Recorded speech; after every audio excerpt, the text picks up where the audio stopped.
and I will be your moderator. I will be the moderator for today's session.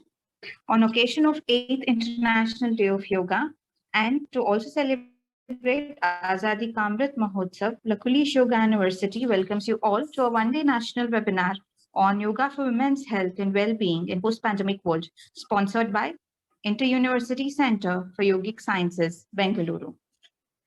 I request all the participants to keep the microphones on mute, and in case anyone has any questions, please leave them in the chat box. It will be answered by our speakers.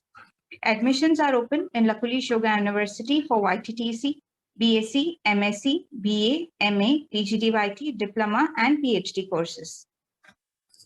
COVID-19 pandemic has hit us hard by disrupting health, economy, lifestyle, and most of all, peace of mind. It had pushed us to live in a constant fear of risk of infection and death. The condition right now demands recovery from the physical and psychological trauma. Human beings are innately social in nature.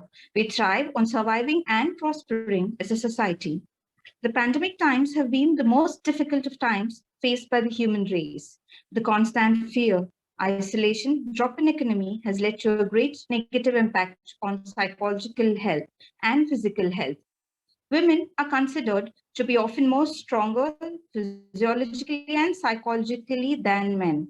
And although I agree with this statement, I also know that women need support, especially during the COVID times and also post-COVID times.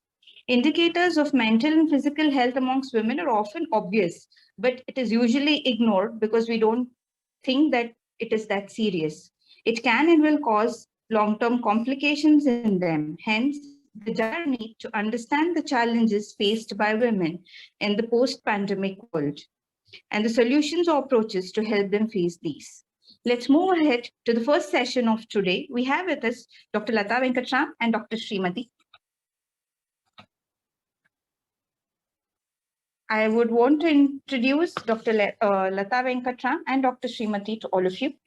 Dr. Lata Venkatram has done a FRCOG, MRCPI. She is the Director, South Bangalore Obgyn Doctors and Associates, President, Bangalore RCOG Trust, Advisor to Bangalore Society of Obgyn, Past President, Bangalore Society of Obgyn, Trustee, Doctors for Seva, Joint Secretary, Karnataka Medical Education Trust, Consultant and Advisor to NGOs, Medical Advisor to Biomedical Engineering Companies, Blue Crimson, Janitri.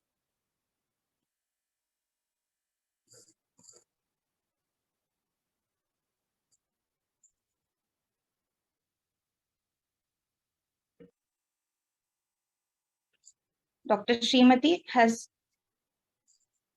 completed her MD, FRCOG, and CCT from UK.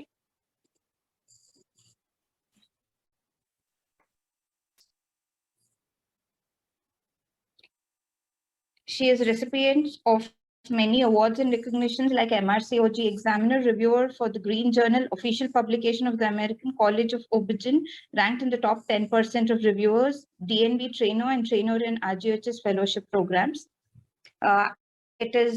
It gives me immense pleasure to have you both today in our webinar, ma'am.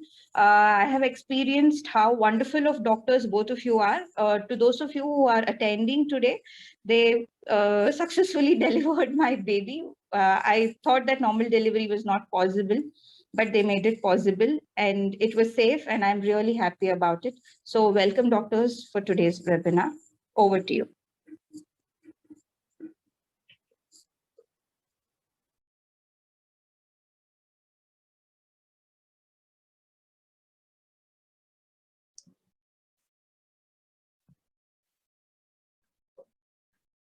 Thank you very much for asking us to speak on this very interesting topic.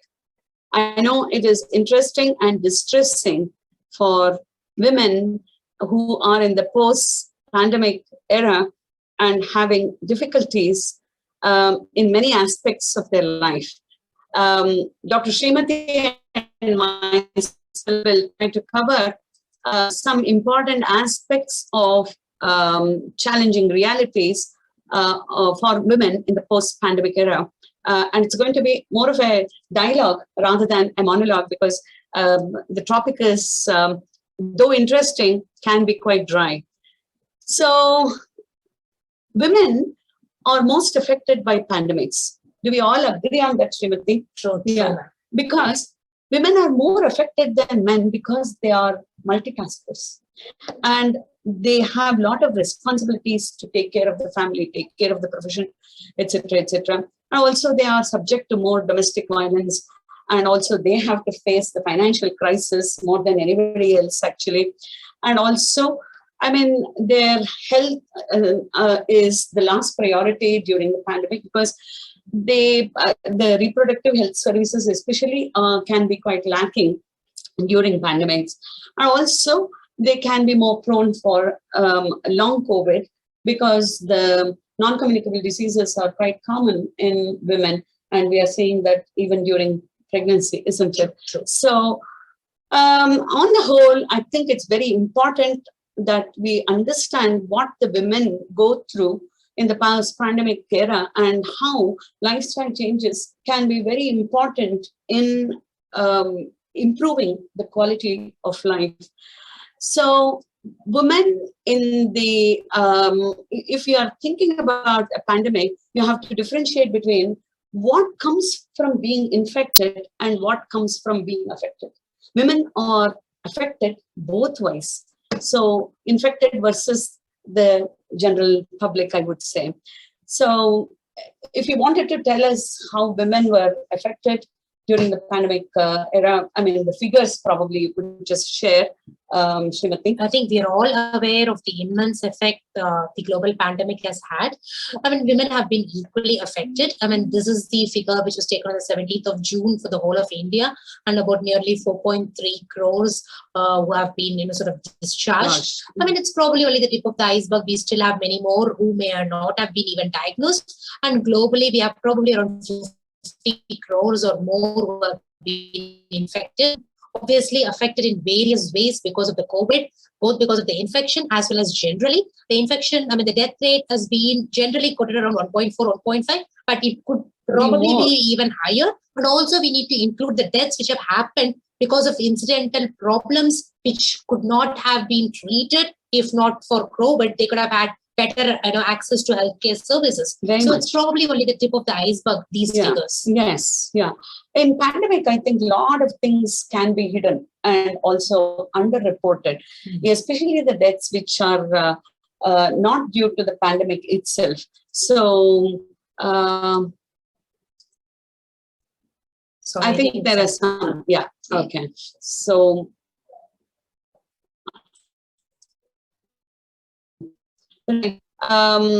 what is the infection impact that we have seen on women? I think you could elaborate on that if you want to. So if you want to look at any infection, we look at it in different phases. So obviously the acute phase wherein we are really infected and we suffer with the signs and the symptoms.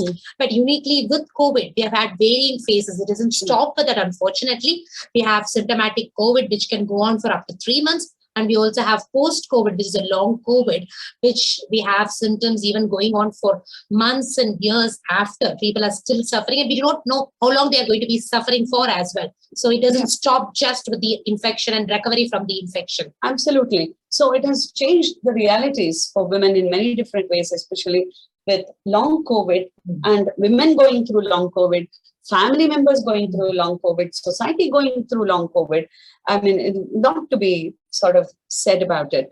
And acute effects, we might not be dealing with it in detail, but, the number of deaths that have happened and the women have had to play a very big role in sort of facing many of these physical, mental agonies, I would say. Sure. Yeah. And long COVID, unfortunately, 1 in 5 COVID positive subjects for 5 weeks or longer, 1 in 10 COVID positive subjects for 12 weeks or longer. So when they're 12 weeks or longer, probably we call it as long COVID. And fatigue is one of the things which have really affected many, many women.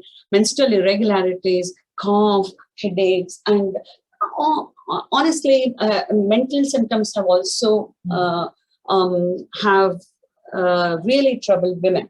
So I think metabolic problems, medical, cardiovascular, renal, and hepatic conditions have also been on the rise. Many people have been even brought dead because of the thromboembolic phenomena that they have had. So long COVID is a huge health crisis, and it needs to be urgently addressed and resolved. But can we do that is a question. So we have to face some realities saying that it might not be totally addressed. So every organ system of the body is affected by long COVID, cardiovascular, respiratory, as we said, even musculoskeletal, incapacitating joint pains, muscular aches and pains, etc.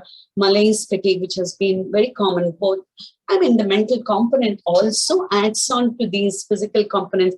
As students of yoga, anything physiological but plus stress becomes pathological. So, I mean, in pandemic, everybody is exposed to, but depends on how you really take it. So whether you mentally and physically you get affected depends on the stress levels also. So metabolic problems is obesity. I mean, I think on an average 6 to 7 kilo weight gain over 1 year, somewhere we read about it, most of them. So obesity, which predisposes to other problems like diabetes, hypertension, hyperlipidemia, and thereby the aftermath of cancer and heart attacks, strokes, etc., etc. So, and also coagulation disorders, famously the thromboembolic phenomena, which is known even with COVID per se, and also vaccination also. Though not very common documented compared to the COVID. Yeah. I think we have to sort of know that these are the long-term problems which can hamper women's health.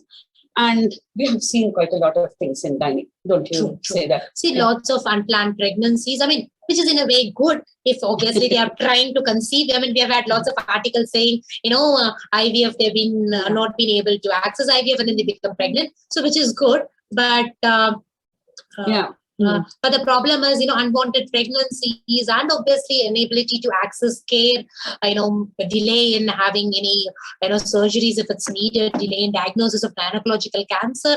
And of course, lots of problems for which they would have obviously come and seen us and maybe sorted it out earlier becomes more a chronic condition. Absolutely. And I think the more worry is about pregnancy and its effects. Yeah, complications in pregnancy. We have seen quite a lot.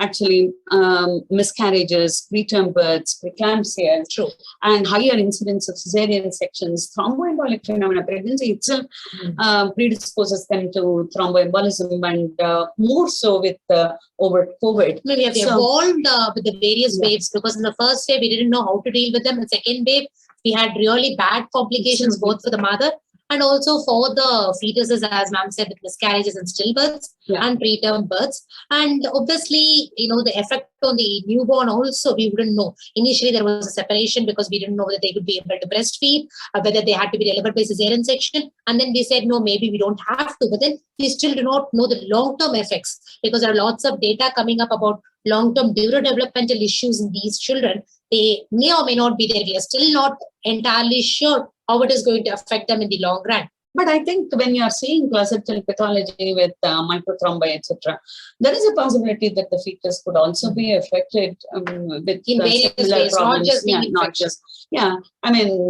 Placental-related complications, especially growth restriction, etc., which have a long-term implication. And of course, that is indirectly on the mother, because that is a changing reality for her, because she will have to look after these children. And especially when they have had altered neurodevelopment, it is quite challenging for the mother. So the after effects of maternal exposure and the risk of future mental disorders in the offspring is quite worrying and can weigh heavily on women. That's what we wanted to sort of share with you. And general problems faced in physical health, as Dr. Srimati was saying, obesity, access to healthcare being deficient, and also late or missed diagnosis. And telehealth, I mean, whether we just seeing the face might not diagnose many problems, isn't it? Just saying the investigations might not there. So a lot of issues happen, and also work balance and work-family balance was very challenging for women. Childcare was very challenging because the children were staying at home, and they would, many people constantly, they have said that it is so very difficult to cope with them 24/7. So, and people started wondering why they had children, but it was too late, I tell you, to reverse it. But anyway, so these are the general problems that we had with the physical health. And and this is what we were discussing earlier as well. Though not necessarily COVID deaths, we could also have COVID-related problems because of accessibility, and also maybe long COVID, which we never recognized, and then they end up having a cardiovascular issue. So, I mean, I think we would need to think about telehealth has revolutionized, has innovated healthcare. But again, accessibility to the far-reaching society, that becomes a bit difficult. But telehealth, I think it's both a bane as well as a boon, because it's very difficult to, adapt and adopt for all sections of the society. So that becomes a bit of a problem. So actually, around the world, I think a lot of people have experienced a lot of disruptions in their physical and mental health, and also lack of supportive care has been very challenging for quite a few, not only women, but men also. Inability to travel, inability to eat, inability to, that's right. Sort of. And this also makes an impact on long COVID, because rehabilitation, the number of people who are needing rehabilitation is going to be huge. And so it's going to be a big burden on the healthcare services, because rehabilitation as well as looking after their, other health concerns. Yeah.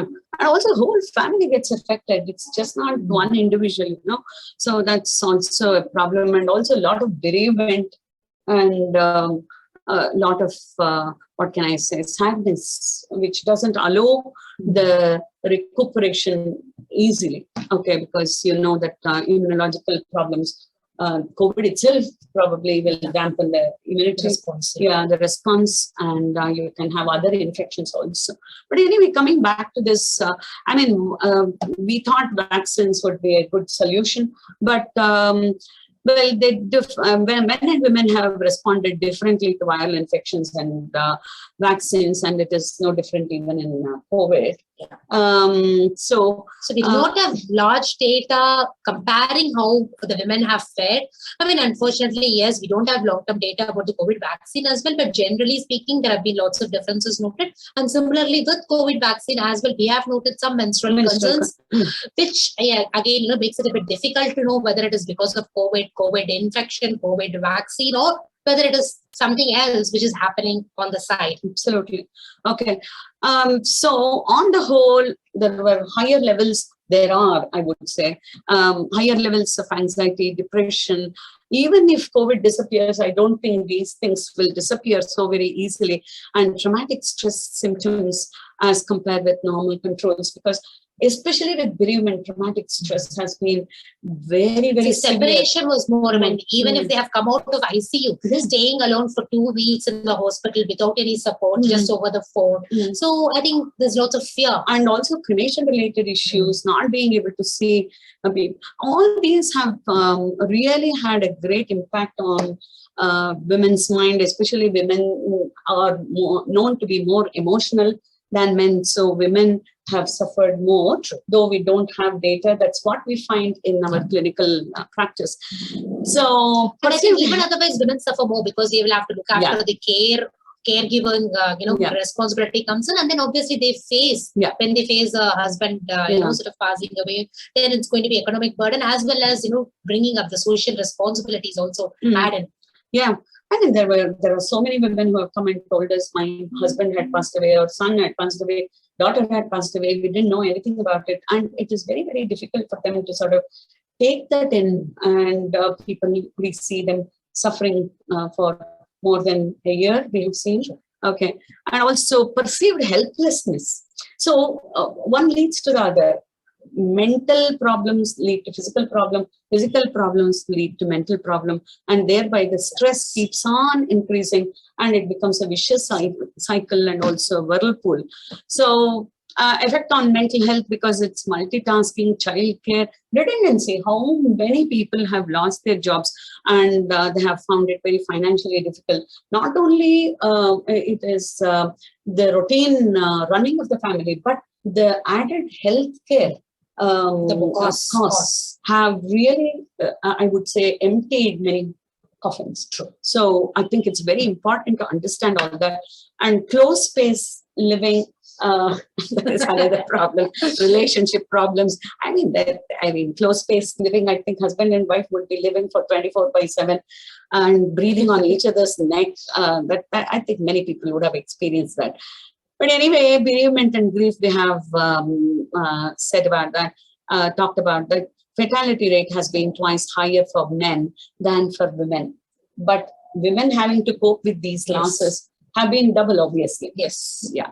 So also economic problems and medical bills have been high. So the pandemic has negatively impacted women's mental health in a big way.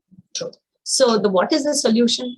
I think it is mainly the counseling, mind over matters, controlling the mind. Yoga plays a very big role, and also the spiritual aspects, the ancient wisdom, all these play a very big role in coming to terms with the reality. Facing the new the new future. Yeah. Risk of long COVID, I think, more the comorbidities, more the long COVID, chances of long COVID. But only thing is, female seems to be slightly predisposed, especially the middle-aged group, 50 to 60 years, for some reason, more at risk of having long COVID. I mean, it is important to be aware so that, they, sort of seek care and help early. So that is very important for us to know who are going to be at risk of developing long COVID, and women seem to be particularly predisposed. Again, probably because of this, what all we have been speaking, but also probably because of their body, Habitat, response and things like that. So abdominal lab reports, if you had a really elevated inflammatory markers, I think for a longer time, I think they are one of the things which can promote long COVID or make them predisposed. Older age groups, of course, disease severity, long length of stay in ICU, HDU, assisted ventilation, all these, and more than 5 symptoms during first week. So all these would increase long COVID. So, I mean, since we have been discussing about all these problems, I think it has to be a multidisciplinary approach to treat of these problems. I mean, at physical level, psychological level, social level, spiritual level, of course, and cultural, ethical, legal, moral. I mean, I think even as doctors, I think we have multitasked and we have become multidisciplinary specialists treating COVID, because it's not been easy. It's not been easy, especially women doctors. I think we should have a special word about women doctors. Yes, women, not just doctors. I think what else is women frontline workers have had lots of issues because balancing the work, balancing the psychological problems, as well as, balancing the family has been very hard for women, frontline workers. So all sorts of therapists and therapies have been used to rehab women who have had cardiovascular problems, cerebrovascular accidents, and also fatigue, respiratory problems, etc., etc. As you can see, it's a multidisciplinary approach, and of course, the cost will go up. Availability, cost, all these are real. They are all realities. The other thing is domestic violence. Which has not been spoken about. And I think, unfortunately, in India, people do not come up, so we do not have the numbers even otherwise, and more so during COVID. But I'm sure, being within closed doors, closed space living has aggravated and made it more difficult for women also to seek help, because they couldn't even come out to, sort of express or have a bit of a break, whether it's work or coming and meeting with people. And also to share with their families, friends, whatever. So personal suffering and also societal suffering, both went up so much, and also people still have to face the realities. Their mental problems still need to be sorted out. Probably some people have changed probably forever, or what, we don't know. So I think we have to sort of look into their supporting care and also mental health issues more than anything. Yes. That's the reality. So anyway, I mean, well, violence has increased by 30% in France, 33% in Singapore, and also in, I mean, Canada, Germany, Spain, every country. I think even in India, though it's not very well reported, I'm sure domestic violence has intensified. So how do we deal with it? Support healthcare and social workers, and protect those experiencing domestic violence. Obviously, as you said, it has not been easy even seek help. And even now, the priorities have been different in various families, rather than talking about domestic health and sorting it out. It's been sort of an unsaid all the time, and it's become even more now. Yeah, I think we should encourage men to do at least 50% of work, isn't it? Easier said. Easier said. But anyway, I think we should include women as decision makers in response and recovery efforts. All these have been suggested, but how far it's going to be a reality is a question. So, need of the hour is COVID-19 could reverse the limited progress that has been made on gender equality and women's rights. That's the concern. I think tackling domestic violence, ensuring access to sexual and reproductive health services, and support women's livelihood, these three are the priorities, even according to WHO and many international organizations, because it has troubled women immensely or intensely. Yeah. So adolescent care, oh my goodness, adolescent care. I think they did have a talk yesterday, but I think just to briefly touch upon, because, adolescents, obviously girls, the problem is inability to access sexual and reproductive healthcare services. So maybe, problems in terms of unsafe abortions, and, other problem is menstrual concerns which they may have, which probably is not being discussed. And the other aspect is cybercrime. Which again impacts on their mental health and behavioral issues, because they are in a closed space living again. So which again adds to the women's problems, because she's going to be the main caregiver, and so she's going to be troubled. And obesity. Yes. My goodness, in adolescent, I think with all the whatever Swiggy, that this and the other supplying food at doorstep, I think, though it had reduced a bit because of the lockdown. Now it's come back with a boomerang, I tell you. Yes. Yeah. So I think obesity has become a big problem with adolescents, and we see many girls with menstrual issues after COVID, and that is because of weight gain, PCO sort of picture. Okay.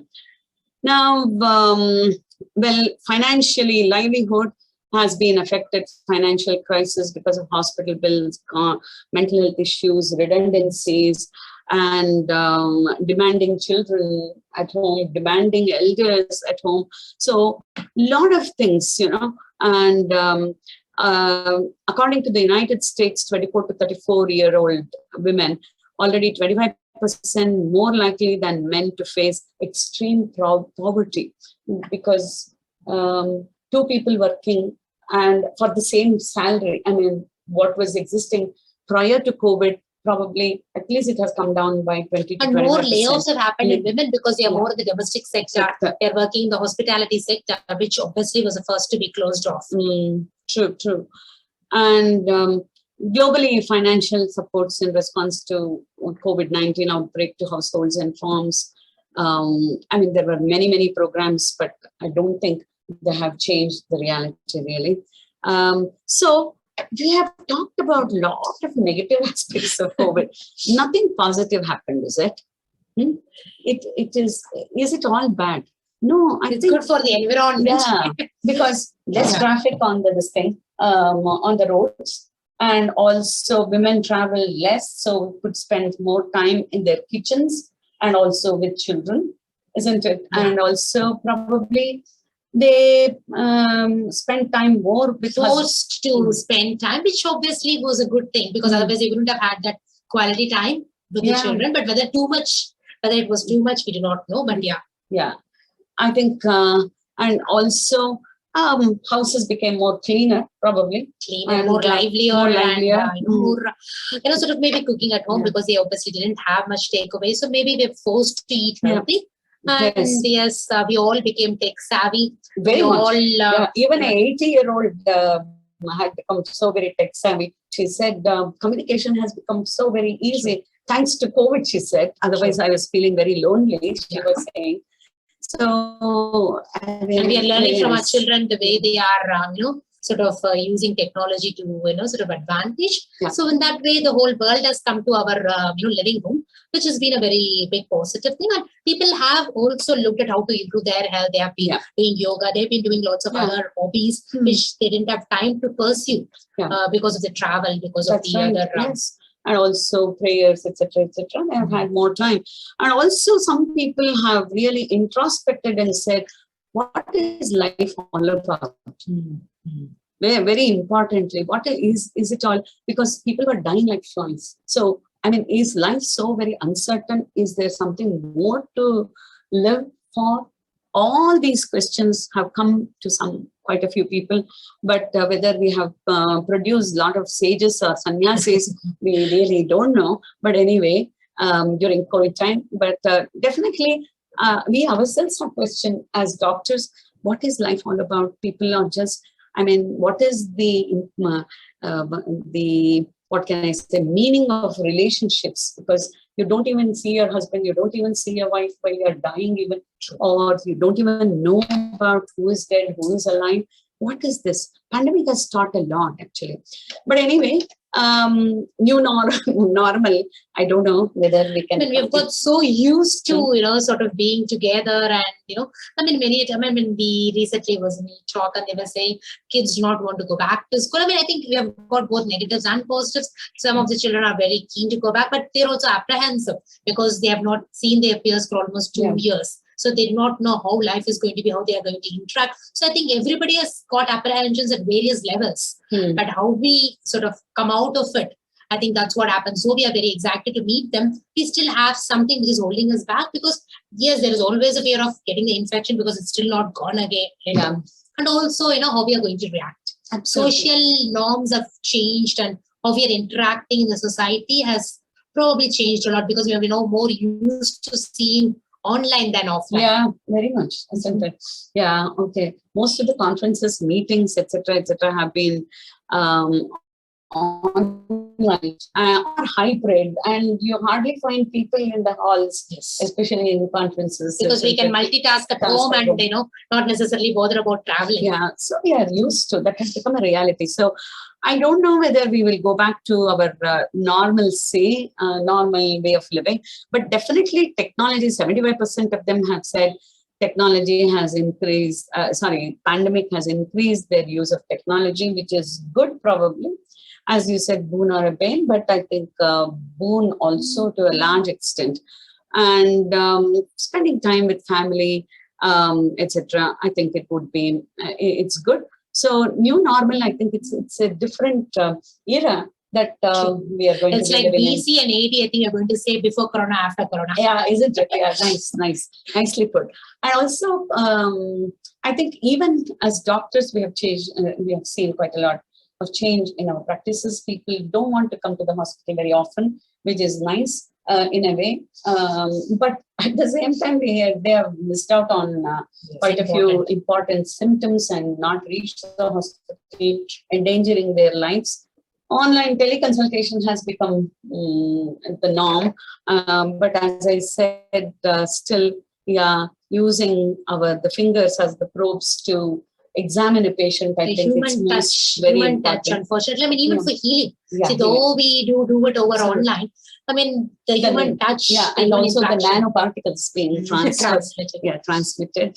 I think it's very important. But anyway, as IVF, many people who had been booked for IVF, they conceived spontaneously. So whether we have to say that IVF was not really indicated, or it was the stress which was stress of or the stress of their profession, etc., was it more? And inhibiting the spontaneous pregnancies is what needs to be questioned. So, and also, I think positive thinking, installation of hope, prayers, as I said, exercises, yoga, meditation, music, reading. people found time for all these. Doing all those and things. I think they should continue doing that. And also it has taught, Corona has taught that money is not everything. We were chasing the materialistic comfort so much, but not that we have stopped chasing. I think it's given us a reality check. Yeah, limitations of various things, in starting from relationships to everything. Okay, so how to better it? Time to change your body. I think yoga, watch what you eat, do all the necessary exercises, and also especially yoga to keep your body fit at different levels. It's just not the body. As yoga students, you know that it is just not the Annamaya Kosha that we are talking about, but deeper existence of the human being needs to be really looked into. That I hope Corona has given us that opportunity, and that should be a real change that one should be bringing about, and build strength on at least 2 days a week. This is not changed post-COVID, it's the same thing, but I think it's important that whatever, if you have started, then at least carry that on. If you have not started, use this as an opportunity to start working on our, physical activity, because it is going to have lots of effect on improving our physical as well as our mental health. The endorphins which are being secreted is going to have a better energy, better mood. So that's going to be helpful for our, mental stress, which we are going to have for various reasons post-COVID, when we have the anxiety of returning, or whether we are suffering from long COVID. So that's going to be very important. So for both mental, physical, and also social fitness also.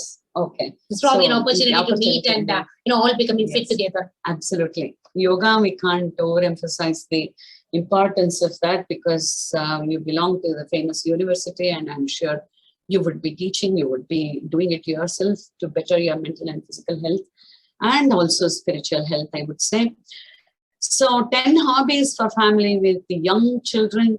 There are many hobbies, but music especially, pursuing other hobbies, etc., can reduce the stress and anxiety, thereby the immune functioning, motivates to lead a disciplined life, boosts memory, improves sleep quality, decreases pain, etc., etc. So I think it's very important that we pursue our hobbies also. I think it's important that we don't go back to, though we are worried about the new normal, I think it's important that we embrace this new normal, because this is probably going to be a better normal than what we were, because as ma'am, you were saying, we were probably chasing things which were not needed. We were being so materialistic. We were probably having a very wrong, lopsided view. So I think it's important that probably it's a chance which has been given to us. Yeah, and it should widen our views also. So greater health awareness, behavioral change, better lifestyle, ensuring psychosocial support for women and girls. That is mainly the aspect of mental health.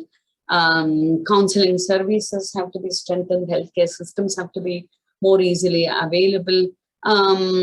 So developing a public health response to end violence is also very, very important. So that is a big change or a chance. I think one has to... It's a big chance for a big change. Big change. Yes, very well put. Yeah, I think, and also a lot of introspection. Go deeper. You have seen the futility of this body, futility of many relationships, futility of just the materialistic comfort, etc. I think the quest for the inner understanding, the deeper understanding, quest for self should increase with this. And also, I think we should go beyond this me, myself, and I. That's what COVID has really taught us. People have had lots of, there have been people who have been helping unknown, there have been lots of, helplines which were created. So I think it's important that we not just leave it during that time, but use it as an opportunity to grow bigger and better. Yeah. And so the boundaries of the skin, I think we need to cross and say everything is us, and we work together as shown here. Yeah, we work together in the globe. And also it sort of shrunk the globe. The pain and suffering shrunk the globe, and also pain and suffering in women shrunk the, the disparities. True. So maybe sort of whatever socioeconomic state you are, whether you're in the west or in the east, wherever we are, we have all had the same problems. Yeah, and also many of us thought we have to leave the world a bit better. Okay, so leaving the world and also to leave it better. So I think adapt and grow, embrace the change to get ahead, and COVID has taught us many lessons. Let that be a change in reality for every woman to grow to great heights. And maintain the physical, mental, social, intellectual, and also spiritual health. With this, we would like to sort of wind up our session and say thank you very much, Dr. University, and also Dr. Sahana and Vijay for giving us an opportunity. We have enjoyed talking to you on a sort of offbeat topic, I would say. It made us think, really, and we were wondering how we are going to put it across without boring you people. So thank you very much. We have thoroughly enjoyed talking to you. Thank you. Respects. Thanks.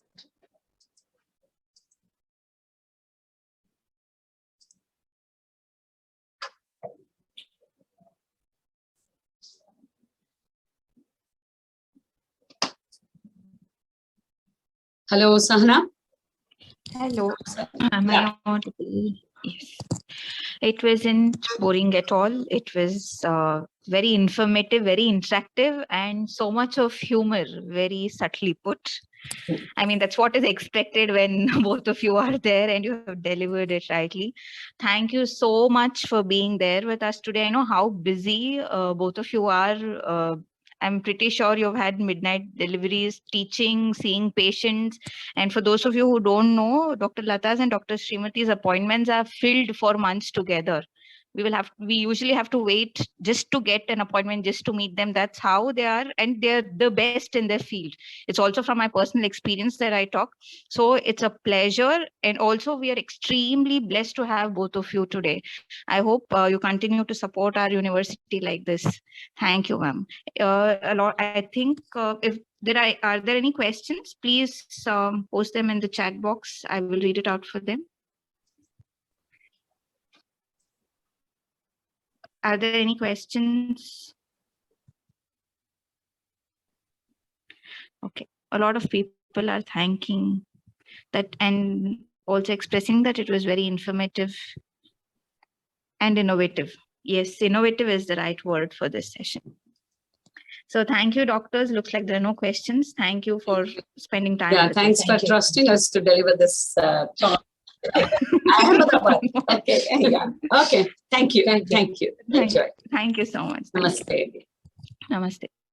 So moving on to the second session of today, we will be we have with us Dr. Vijay Kumar. He will be talking to us about yoga for women beyond exercise. Dr. Vijay Kumar is an associate professor at Lakulish Yoga University, Ayurveda and yoga therapy consultant. He has completed his BAMS, MD, yoga rehabilitation, MSc in clinical psychology, and PhD in yoga. He has more than 45 scientific papers in the field of yoga, psychology, and medicine to his credit. He is also an author of Handbook of Anatomy and Physiology for Yoga Therapists. Over to you, Dr. Vijay Kumar.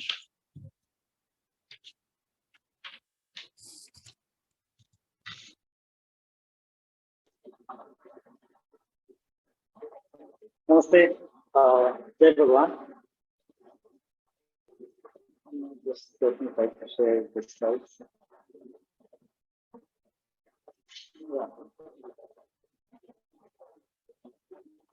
I think the slides are visible, right? So very good morning, everyone.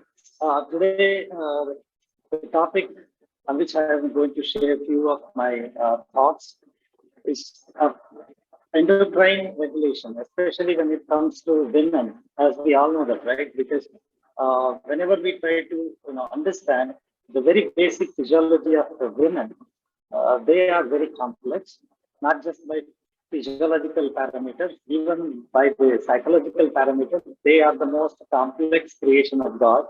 Because if we try to see their health, women's health through the lenses of endocrine system, it is very complex because the entire cyclical, play of women's life throughout, from the puberty to pregnancy, then post uh, partial lactation, then going back to normalcy, then menopausal issues, then again after menopause, they'll go for a post-menopausal phase. So this entire cascade of psychophysiological change, what they go through throughout their life, is very enormous. And this entire, roller coaster has been directly regulated by the endocrine system. They're nothing but hormones. So the female hormone of the entire endocrine system of the female is very, very intricate, and it is very complex. And that decides their state of health and well-being, even the sickness. If we try to see the endocrine system of a woman with a closed field, the triangle, it's like a Charlie's triangle. Uh, the very intricate interaction between central nervous system, immune system, endocrine system through hypothalamo-pituitary adrenal axis, hypothalamo-pituitary gonadal axis, hypothalamo-pituitary thyroid axis. So all these, major neuroendocrine axis, which plays a pivotal role in regulating the vital hormones in women, also in men, but compared to women, we males have less, turbulence of these hormones because we don't have any major changes in our, physiology throughout. And if we try to see the devastating effect of COVID, and yet we are very scarce in the, established data how this entire SARS-CoV-2 has damaged the physiological system of women.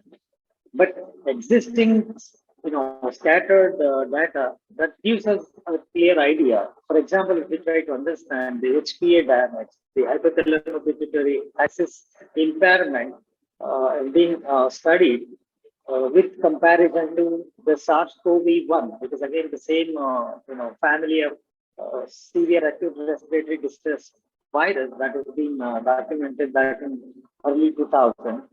The central hypocortisolism, that is because there is a direct damage to the hypothalamus in the brain.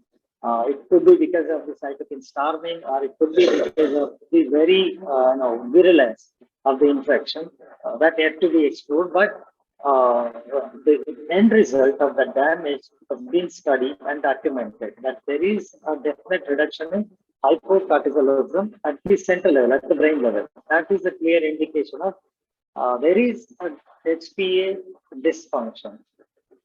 And even if we see further, like how the endocrine system, especially the pancreatic level, because females are very vulnerable for type 2 diabetes as well as pancreatic damage because of the obesity, autoimmunity, and other things.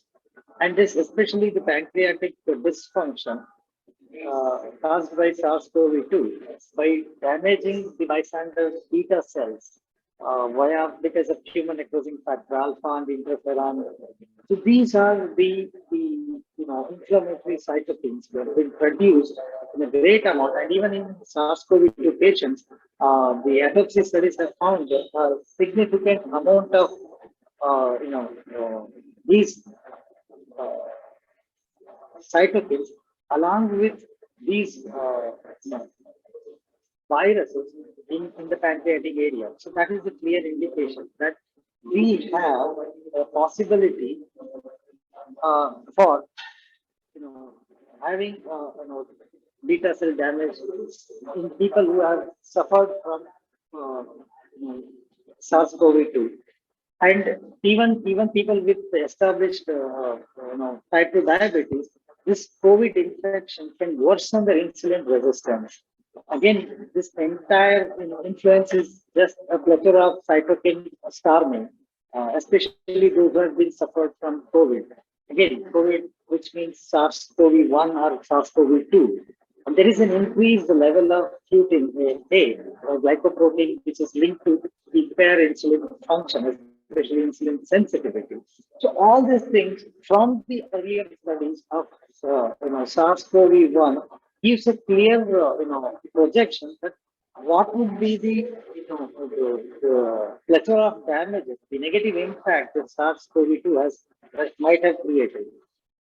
And even if we try to understand the prevalence of thyroid dysfunction post-COVID, especially in women, because though data is there, but the autopsy findings of SARS patients, where there is a marked destruction in the follicular and parafollicular cells of thyroid gland, means the capacity to produce thyroxine hormone becomes greatly compromised in patients who have been suffered with this SARS-CoV-2. And even if we talk about uh, the diabetes risk, the lifetime risk of diabetes is already high in women. And when we talk about cardiovascular risk and even the risk of malignancies compared to men, women are more prone for these metabolic complications.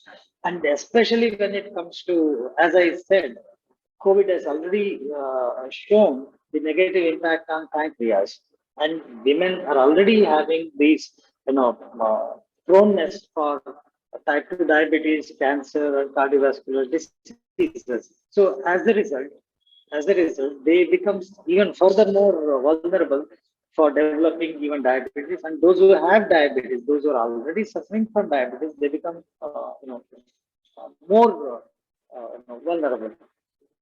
And even we talk about hypothyroidism and its risk, again, because of the prevalence of obesity and their predisposition to autoimmunity, because women, as I said, their entire psychoneuro endocrino-immunological axis. There is a new stream or discipline in medicine where scientists are trying to explore the mode of action and the mechanism through which the psychological components, which means our thoughts and emotions, how they can translate their influence into our very physiological process. This very discipline studies the influence of the mind over our body. So that psychoneuro endocrino immunological axis clearly gives an idea that the females are more prevalent for obesity and autoimmune condition. That itself is one of the risk factors. And in COVID infection, we all have seen that the cytokine storming. And because of cytokine storming, it gives an opportunity for our entire antigen antibody reaction and the entire cell mediated or immunity to go for chaos. That has created enormous amount of metabolic abnormalities.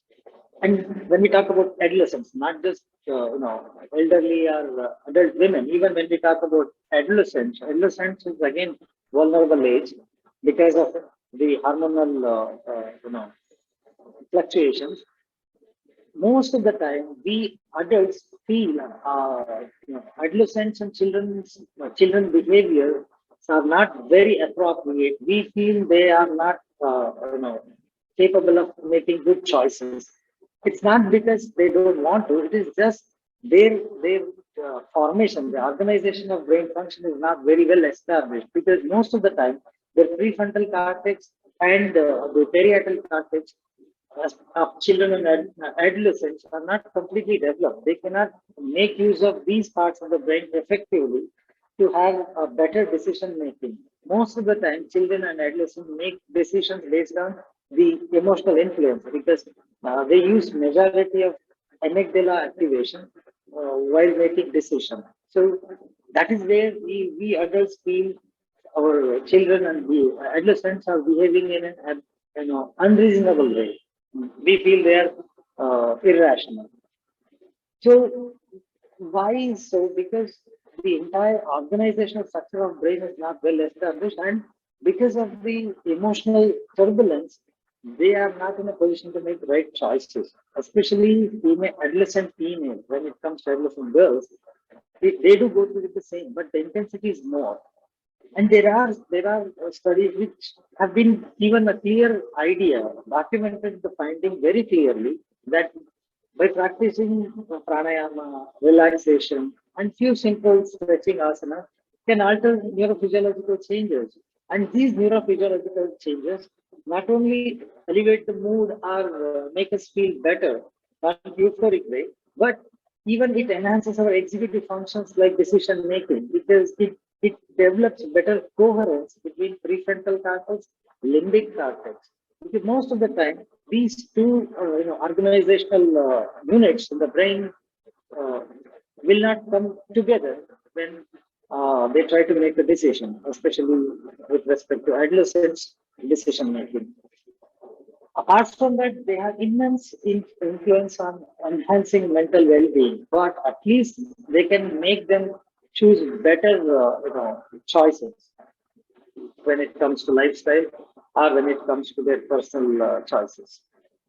The entire impact of COVID, as Srimati Ma'am and Lata Ma'am have given a wonderful insight to the entire spectrum of uh, how this SARS-CoV-2 has influenced the physically, psychologically, emotionally, socially, uh, all the possible perspectives they have covered, and they explained it very elaborately. But again, we don't have enough data. We don't even have a data to say what is the exact amount of damage which the SARS-CoV-2 has caused upon us. Because it is just the tip of iceberg we are talking. We based on the earlier evidence and based on correlations, factual analysis. We are talking only trying to explore the tip of the iceberg. But most pathetic and most complicated influence of SARS-CoV-2 is molecular mimicry. The molecular mimicry, which is created by the SARS-CoV-2, has gone beyond the system. It is not just the lungs or the heart which have been influenced or affected. It is entire, it is across system. The SARS-CoV-2 has damaged our human organizational system. So that is why we need multi-system influence or multi-system approach because it is not just the lung. We cannot just rehabilitate lung function or lung volume. We should focus on the system as a whole because the molecular mimicry has damaged entire system. It has gone across systems, created a plethora of negative impact. So our approach should be multi-system approach. That is where yoga fits into the picture. When we talk about perceived stress, anxiety, or even post-traumatic stress, or even the violence and the trauma which is experienced through domestic violence, or peer pressure, or even academic pressure, even economic classes, all those things, psychological as well as physiological demands can be coped well because this multi-system influence of yoga gives an opportunity for every individual, especially women, because they do have Shamaya Dharitri, that is what we call. They have a great tolerance for everything, but we they should not take it for a ride. They should know where to stop. They should know how to regulate their emotion.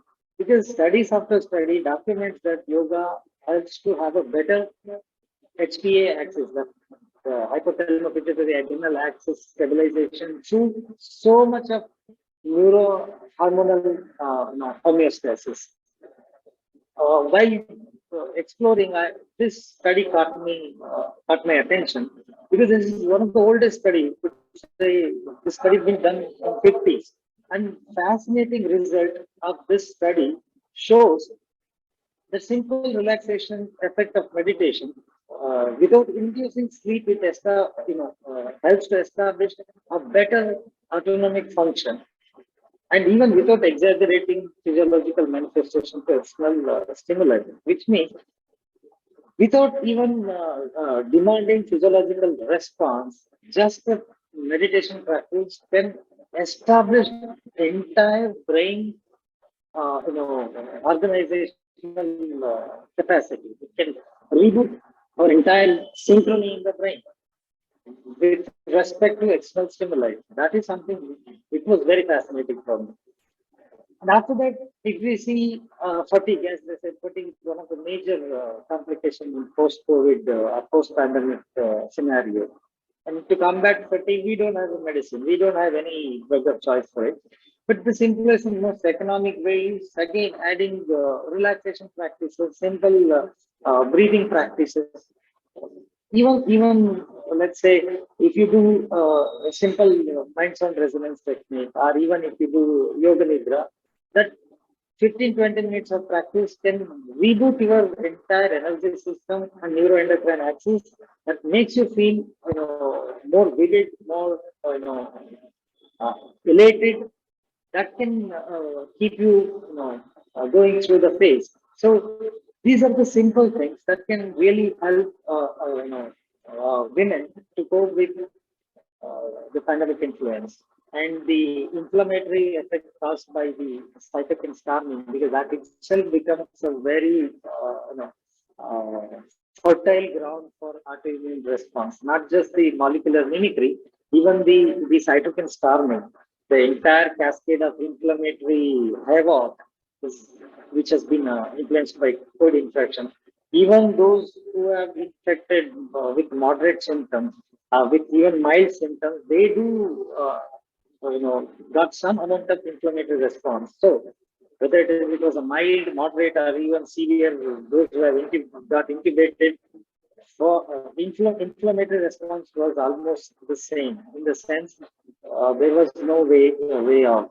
Everybody, we all have gone through with some amount of inflammatory response. So the post-pandemic influence, the complications are slowly surfacing, and we gradually get to see a lot of complications, that to multi-system complications, not one or two like lungs or heart.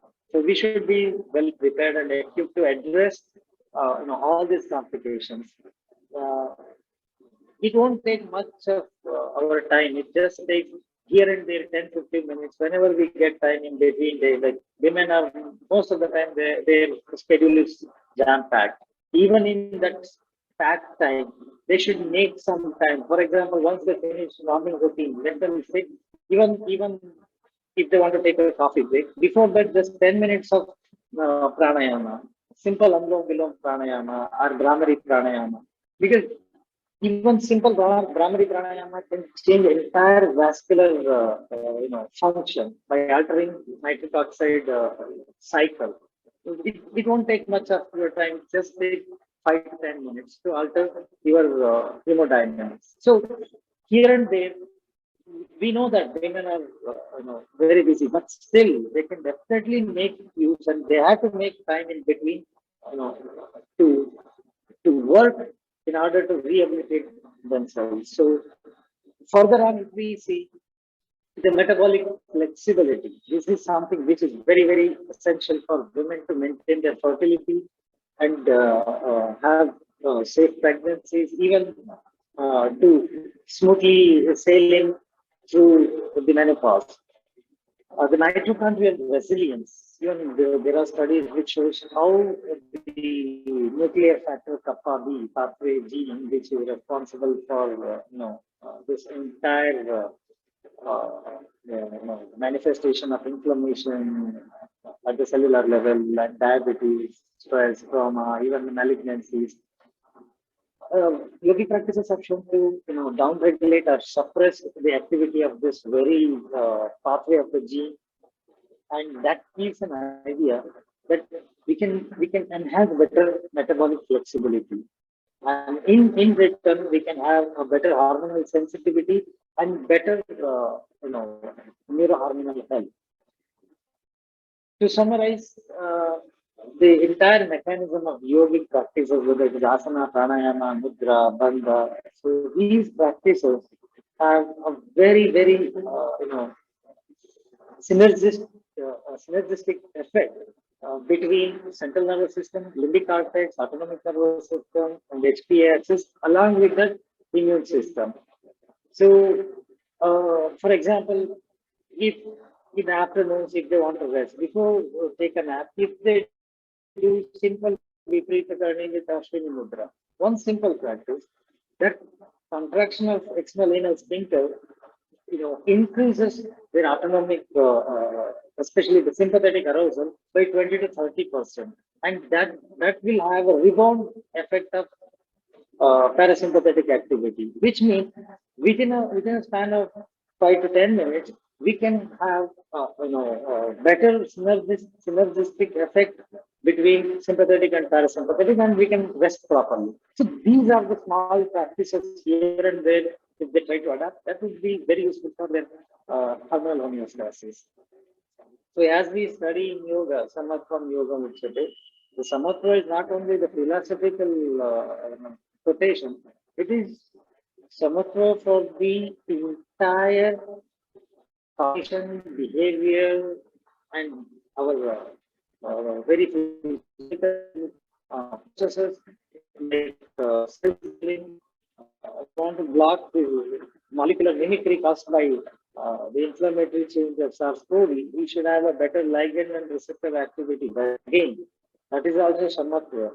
A better coordination, better cellular signaling, to establish better internal network system in the body, in one word. That is scientifically we call it as cytoendocrine or cytoendocrine or immunological axis. They are nothing but having a better coordination between our psychic and physiological system, which means mind-body complex should be in a very well-balanced manner to have a better outcomes.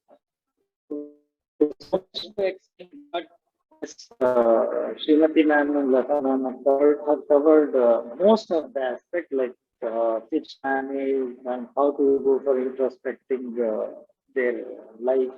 The entire process I have explained, but here and there I would like to quote few scientific evidences so that just to make sure that what you are practicing and what you are trying to practice is something which is validated and it is safe and it is very effective and most important, economical also. And this is the yoga module based on the existing evidence I've tried to gather. And it can make modifications with these practices, but it's not just the stimulation at the level of musculoskeletal level or stretching or circulatory benefit. When we do any practice, whether it is asana, pranayama, mudra, bandha, every practice in yogic field have localized effect and generalized effect. Don't think that pranayama is very good for lungs because it is a breathing exercise. Pranayama our lung field primarily, that is the area of action locally, but the influence, the effect of pranayama will be there throughout the body, not just through oxygenating, through altering our very autonomic flow. So don't try to underestimate one or two practice or don't try to promote one or two practice. It should be an entire lifestyle modification where from mitahara to our even vyavahara. Ahara, vihara, vyavahara, and vichara. The entire dimension of our lifestyle should be filled with yogic principles. Then only we can get the maximum benefit out of it. Otherwise, wherever possible, you can add yogic principles. So I would like to conclude by saying one last thing. Please do not emphasize only asana. I request all of you to try to inculcate whatever the yogic philosophy or principles you feel like or you do, which are very feasible for you into your day-to-day life. And I wish and I pray for everybody's well-being. Thank you very much for giving this opportunity. If there are any questions, I would like to answer.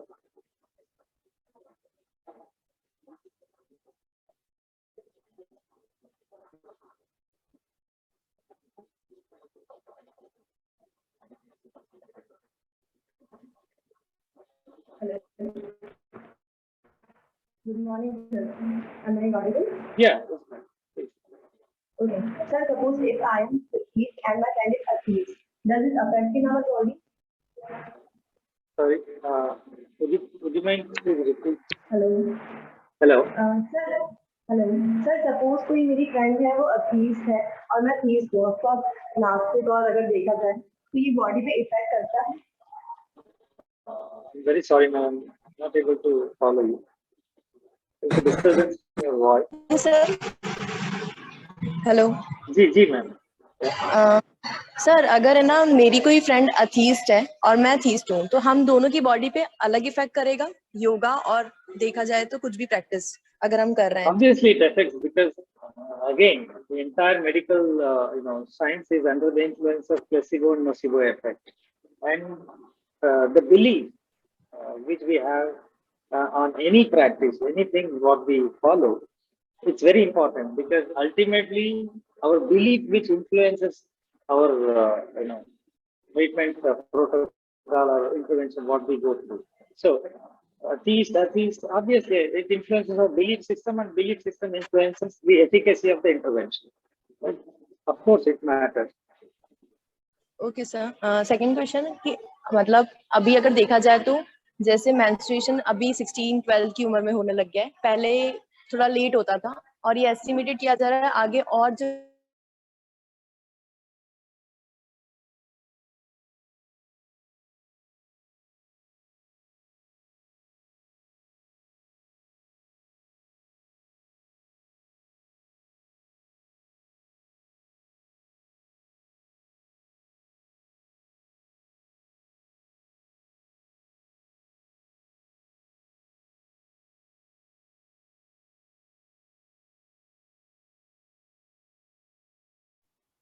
that you have shared with us. Now that we have heard how yoga helps women recover from the post-COVID times, I think it is time for us to also practice and learn practically the module of yoga for post-COVID well-being in women. It gives me immense pride to introduce our yoga teacher, Ms. Aishwarya, to all of you. She has completed her master's in yoga education from Lakulish Yoga University and is currently pursuing her PhD.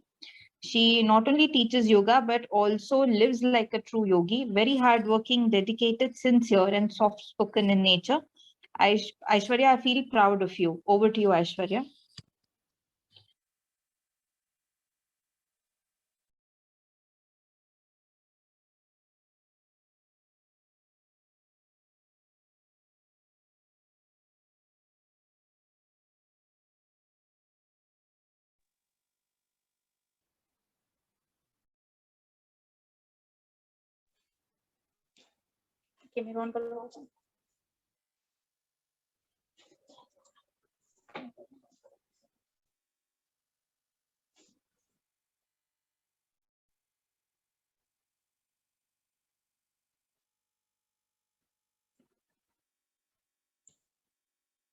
Hello. Jai Bhagwan to everyone. First of all, I would like to thank Sahana ma'am for organizing such a beautiful webinar. Vijay sir, Lata ma'am, and also I would like to thank our Vice Chancellor sir.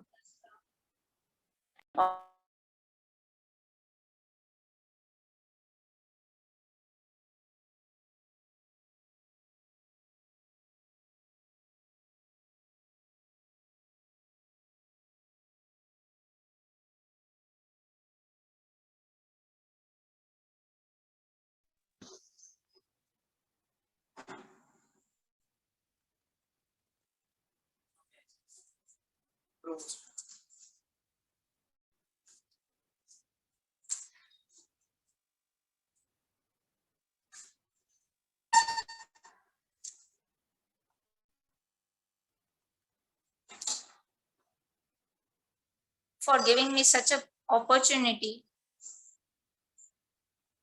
Now we shall also start the practice. I would like to thank Jai Shri. She is going to demonstrate the asanas.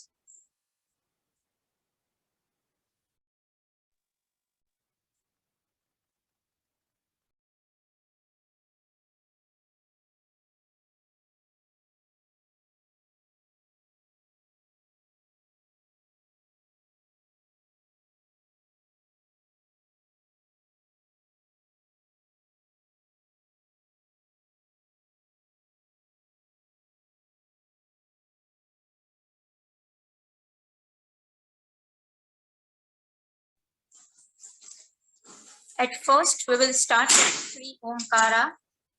Sit in any meditative posture.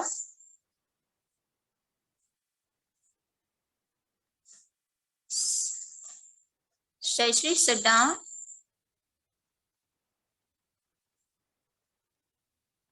Sit in Padmasan, either or Vajrasan, or the Padmasan, or whichever is comfortable to you. We'll start with 3 rounds of Omkar, both hands Gyan Mudra on your knees. Take a deep inhale. Om.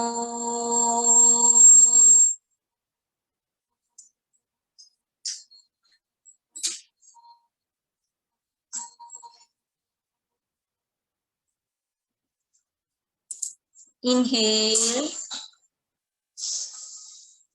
Om.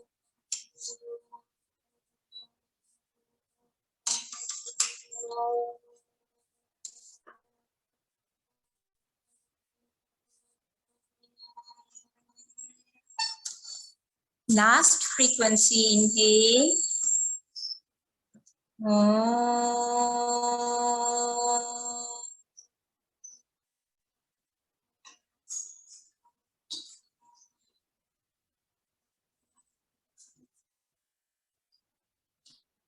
Eyes closed only. Deep inhale, deep exhale, 3 to 4 times.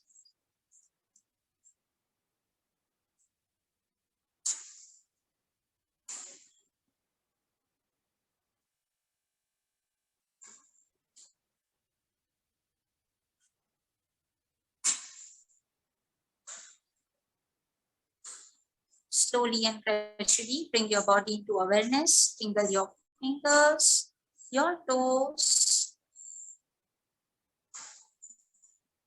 Extend your both legs in your front.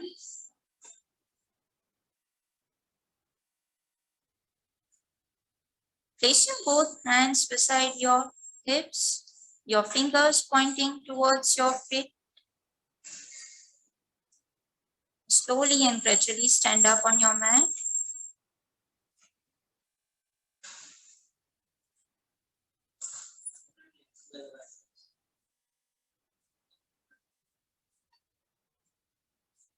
We'll start with the loosening exercise. At first, Surya Namaskar.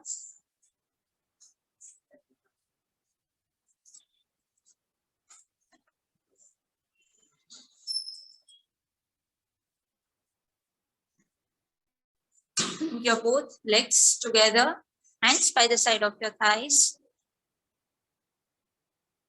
Raise your both hands from sideways, parallel to your shoulder. Turn your palms towards roof. Inhale, hands above your head. Namaskar Mudra. Exhale, bring your Namaskar Mudra down in front of your chest.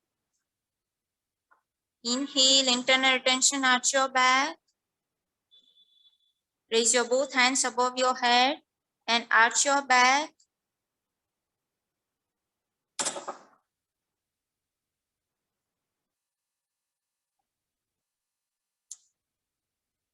Exhale, bend forward. Slowly and gradually go down. Place your both palms beside your foot. Place your forehead, either your chin on your knees, whichever is comfortable to you. Don't force yourself. Inhale, right leg back, right knee on the ground, and left leg at 90 degrees, and both hands beside your foot. Now exhale, another leg back. Plank posture, make sure your both legs are together from behind. Now inhale, knees down. Exhale, chest down, chin down. Inhale, arch your back in Bhujangasana. Exhale, Parvatasana, come to Uttanasana position. Try to gaze at your knees. Inhale, left leg front. Right knee on the ground. Right foot touching the ground. Left knee, 90 degrees. Now exhale, another leg front. Bend forward. Try to place your forehead, your chin on your knees. Inhale. Slowly and gradually come up. Arch your back. Make sure your biceps are touching your ears. Exhale. Come back in Namaskar Mudra. Bring your hands down. Now we'll try to perform Surya Namaskar for 30 seconds. We'll try to maintain each and every pose for 30 seconds.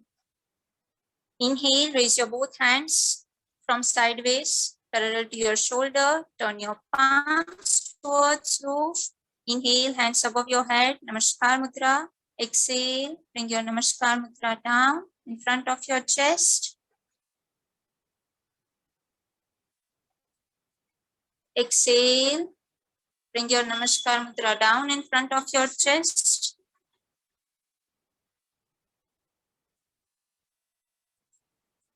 Inhale, turn attention at your back. 1, 2, 3, 4, 5, 6, 7, 8, 9, 10, 11, 12, 13, 14, 15, 16, 17, 18, 19, 20, 10, 9, 8, 7, 6, 5, 4, 3, 2, 1. Exhale, bend forward.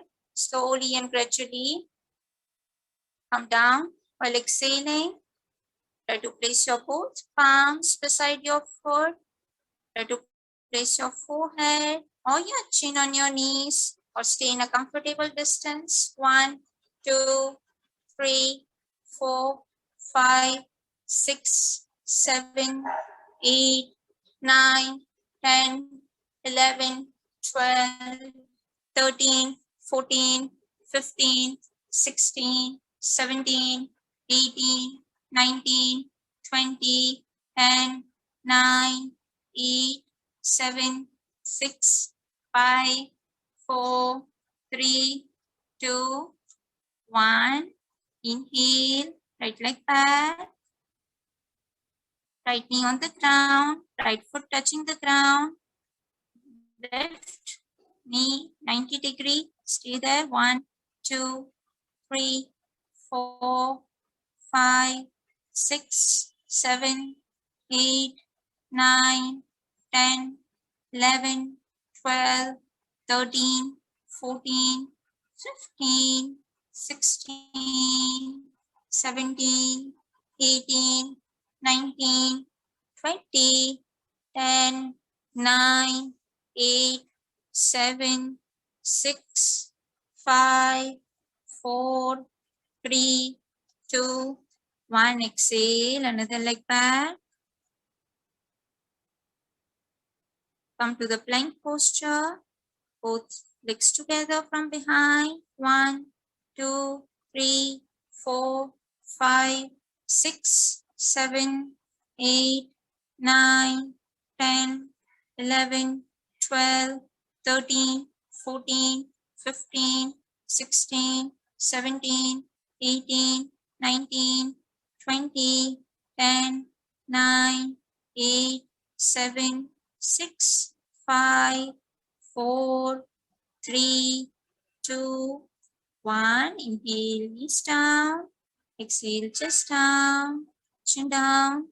1, 2, 3, 4, 5, 6, 7, 8, 9, 10, 11, 12, 13, 14, 15, 16, 17, 18, 19, 20, 10, 9, 8, 7, 6, 5, 4, 3, 2, 1. Inhale, arch your back, come to Bhujangasana.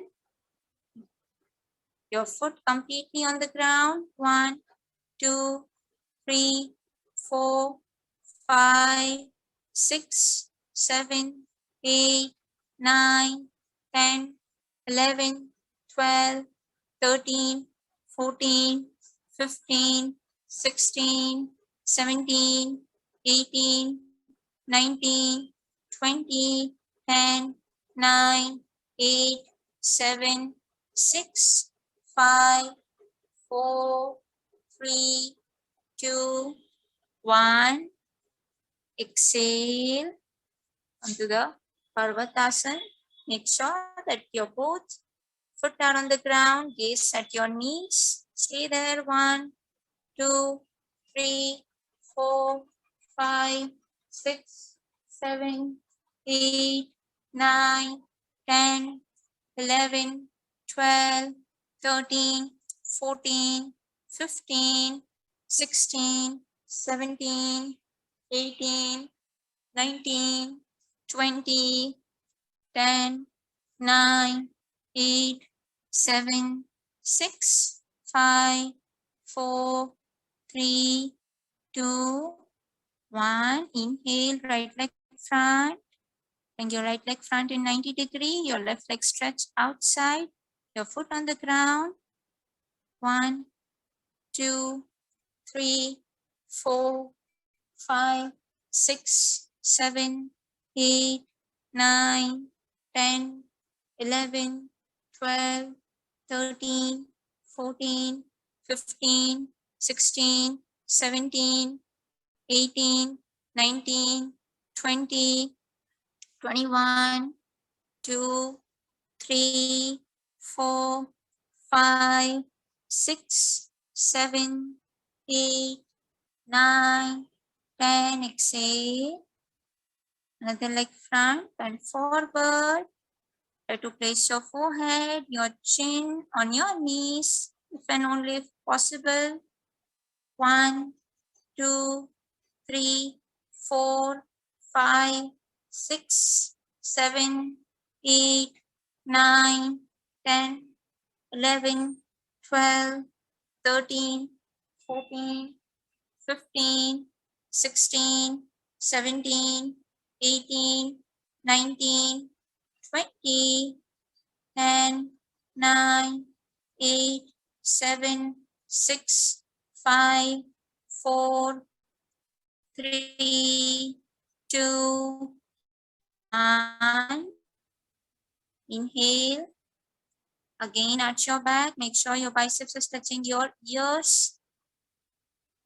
1, 2, 3, 4, 5, 6, 7, 8, 9, 10, 11, 12, 13, 14, 15, 16, 17, 18, 19, 20, 10, 9, 8, 7, 6, 5, 4, 3, 2, 1. Exhale. Slowly and gradually come back in Namaskar Mudra.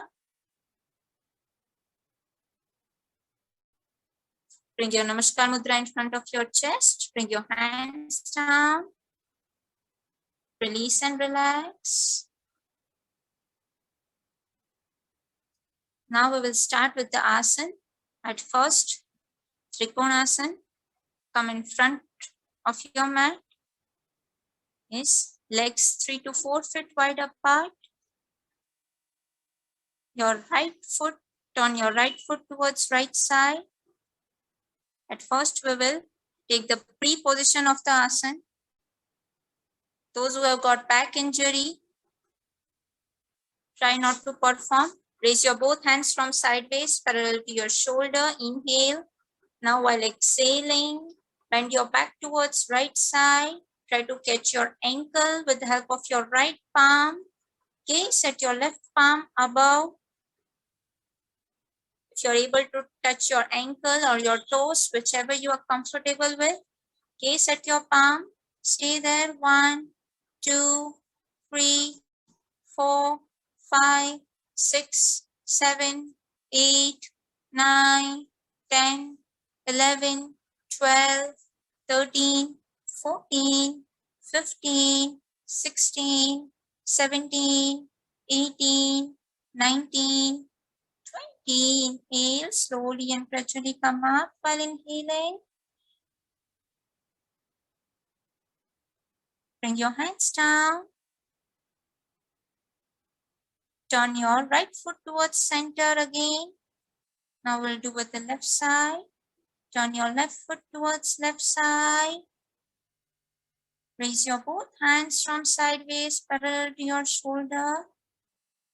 While inhaling, raise your both hands from sideways. Yes. Inhale. Now while exhaling, bend your back towards the left side. Go down, go straight towards left side. Try to catch your toes or your ankle with the help of your left palm.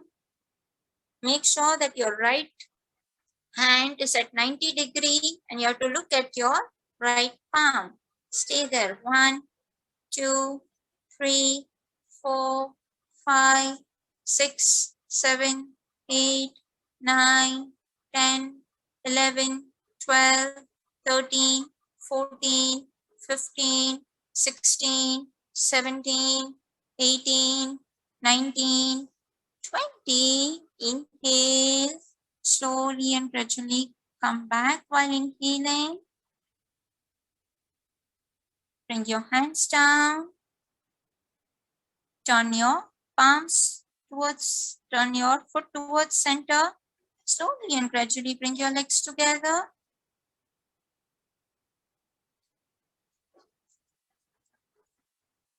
Now we'll try to perform Konasana. Those who have got a severe knee problem or who has done operation or surgery recently of your knees should avoid this asana. Or those who have got a leg injury or your back injury should be careful with this. Now we will start with Konasana. Again, legs apart, 3 feet. Turn your right foot towards right side. Make sure that your right ankle and your left ankle is on one line. Both should be in one line. Now slowly and gradually raise your both hands from sideways parallel to your shoulder. While inhaling, inhale. Now while exhaling, bend your right knee to 90 degrees. Go down, simultaneously go down. Try to place your right palms on the ground beside your foot and your left biceps touching your right ear. Yes. And gaze at your front. Stay there. Stretch make sure that your knees is straight from behind and your right leg is at 90 degrees.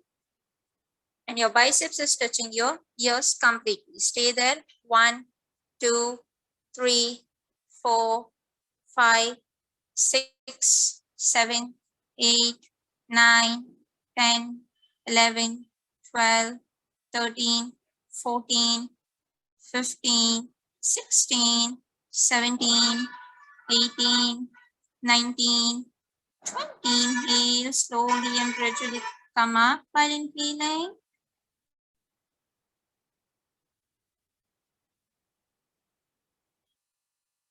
Bring your hands down. Now bring your right foot towards center. Now turn your left foot towards left side. Make sure that your left ankle and your right ankle are on one line. Now raise your both hands from sideways parallel to your shoulder. While inhaling, take a deep inhale, exhale, bend your left knee to 90 degrees. Go down. Try to place your left palm on the ground beside your left foot and your right biceps touching your right ears and your hand on your front. Stay there. 1, 2, 3, 4, 5, 6, 7, 8, 9, 10, 11, 12, 13, 14, 15, 16, 17, 18, 19, 20. Inhale, slowly and gradually come up while inhaling.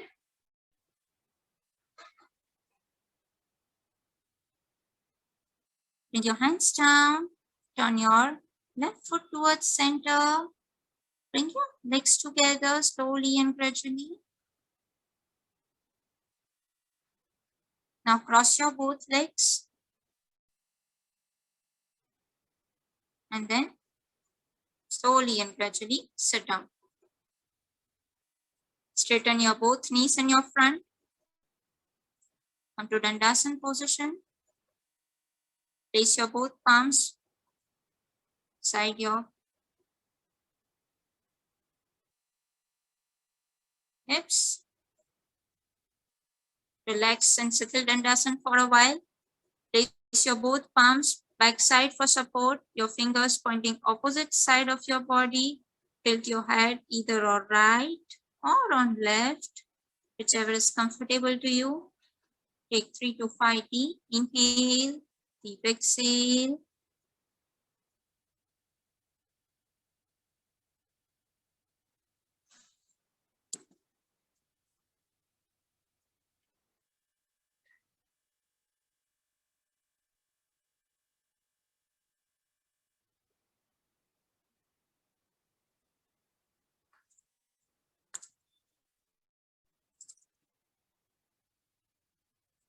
Slowly and gradually come back. Straighten your head. Bring your hands in your front. Place your both palms on your respective knees.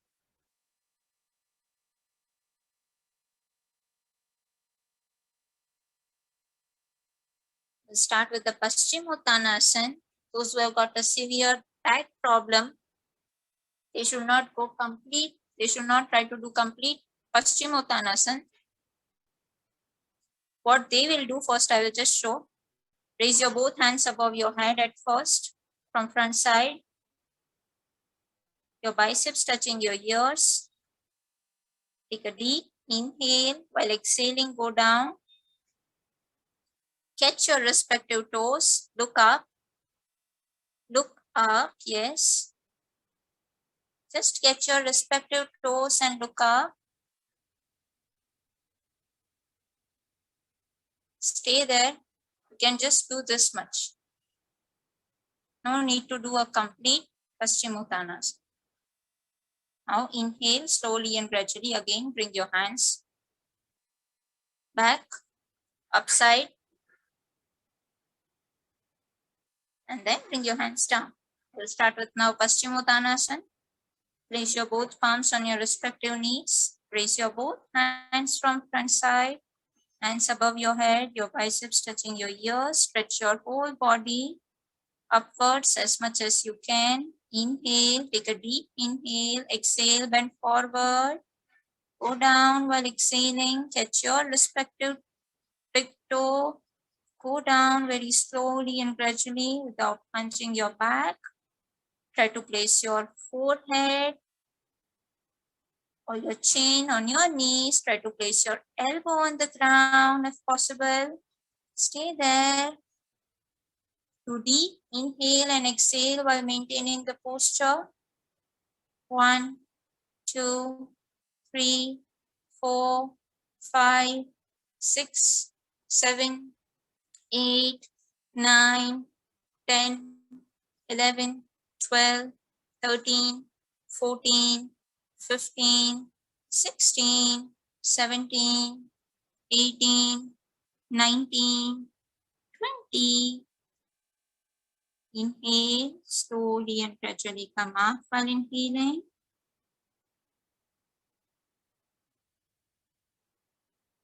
Bring your hands down.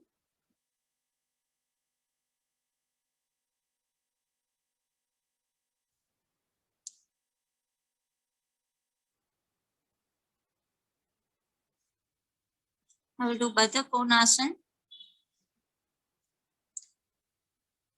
Take a diamond shaped posture of your legs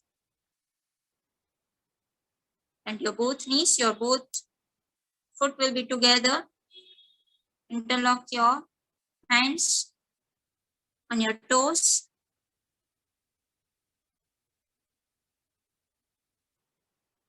Yes. Now, while inhaling, you have to raise your knee up. And while exhaling, you have to bring your knees down to the ground. Together we will start. Those who have got back problem, take a cushion and sit on your back and then do it. Now inhale, raise your both knee up. Completely, yes, as much as you can. Exhale down. Inhale. Inhale. Exhale. Inhale. Exhale. Inhale. Exhale. Inhale. Exhale. Inhale. Exhale. Inhale. Exhale. Inhale. Exhale. Inhale. Exhale. Inhale. Exhale. Relax. Now place your both palms on your respective knees. Press your palms towards your knees and try to touch your knees on the ground. Yes. Here we will stay there for a while. Push your knees downwards to the ground as much as you can and stay there. The deep inhalation and exhalation. 1, 2, 3, 4, 5, 6, 7, 8, 9, 10, 11, 12, 13, 14, 15, 16, 17, 18, 19, 20. Release and relax. Extend your both legs in your front.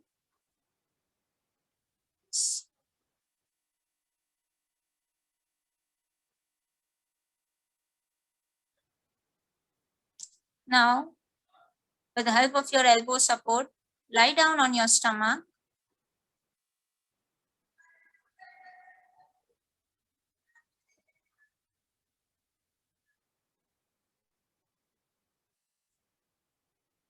Both legs together from behind.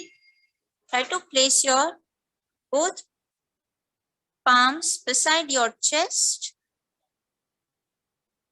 Your elbow will be pointing upwards. First, we will try with Bhujangasana. Those who are not able to do complete Bhujangasana, they can put their elbows on the ground. Put your elbows on the ground, Jayashri. Yes, like this. Now, while inhaling, you have to lift your head up, your chest up, and your upper body up as much as you can. Elbows on the ground. If you are not able to do a complete Bhujangasana for them, they can try with this pose.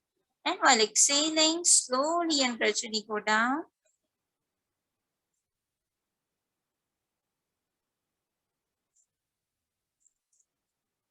Start with the Bhujangasana. Your chin on the ground, your both palms beside your knees, your elbows pointing upwards. Now, while inhaling, raise your head up, your back up, arch your back side, elbows straight if possible. If not, then do the first version that you saw. Stay there.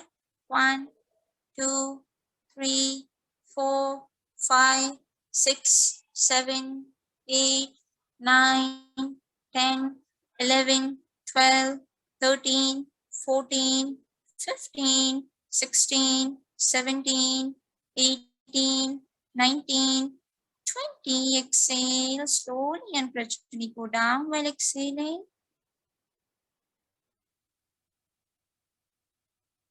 Bring your hands down. Place your both palms beside your thighs. Now we'll try with Salpasana. Your palms towards the ground. Insert your palms inside your thighs. Your both legs together from behind. If you are not able to do, you can do Ardha Salvasan. You can do one with one leg. At first, I'll just show you how to do with one leg. Inhale, raise your right leg up from behind. Yes, as much as you can, up to your capacity. Make sure your knees is straight. And while exhaling, slowly and gradually bring it down. You have to raise only your leg up. Your chin, your complete body will be on the ground. Now we'll do the Salvasan with both legs. While inhaling, raise your both legs up. Inhale from behind. Inhale up.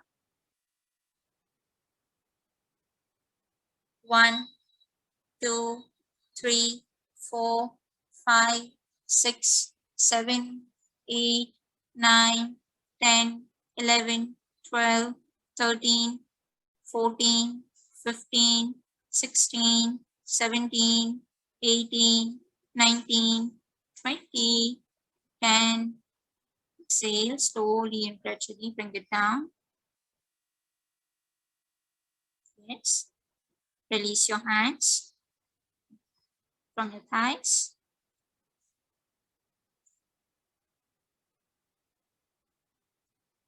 Now we'll do Dhanurasana. Place your both palms beside your thighs. Bend your both knees from behind. Try to catch your respective ankle from behind with the help of your respective palms. Yes. Catch your ankle with the help of your respective palms. Now while inhaling, raise your upper body up. Simultaneously, raise your leg up as much as you can. Make a bow like a shape. Stay there. 1, 2, 3, 4, 5, 6, 7, 8, 9, 10, 11, 12, 13, 14, 15, 16, 17, 18, 19, 20. Exhale down. Slowly and gradually bring your legs down. Bring your body down. Bring your legs down.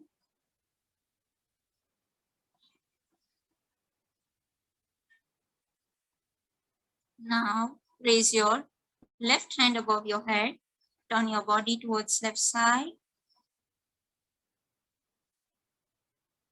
With the help of your palm support, lie down on your back.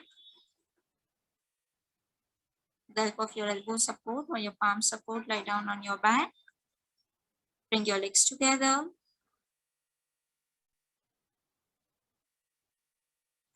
Stretch your toes towards your sky.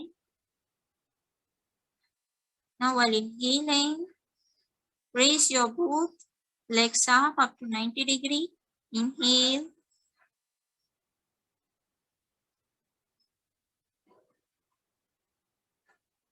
Place your both palms on your back for support and lift your upper body up till your shoulder.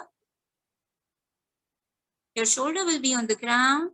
Your elbows will be on the ground. Straighten your whole body. Make it straight. Sarvangasana as much as you can. Your chin will be touching your thoracic region. And your whole posture will be straight. Make sure that your shoulder is on the ground. Stay there. 1, 2, 3, 4, 5, 6, 7, 8, 9, 10, 11, 12, 13, 14, 15, 16, 17, 18, 19, 20. Now slowly and gradually bring your legs back towards your head and come to Halasana.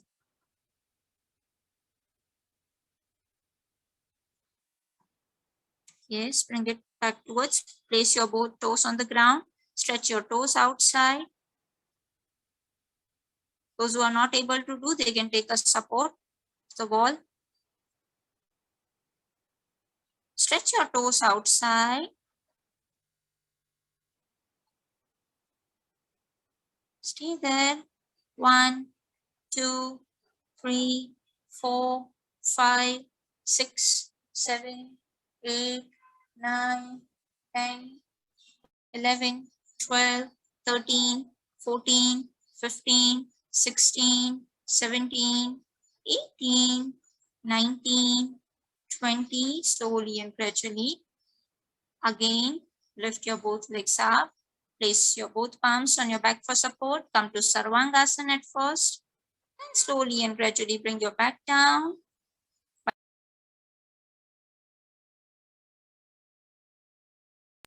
Leg down. Bring your leg down. Slowly and gradually release and relax. Now, lie down in Savasana. Legs little bit wide apart. Your palms facing towards roof.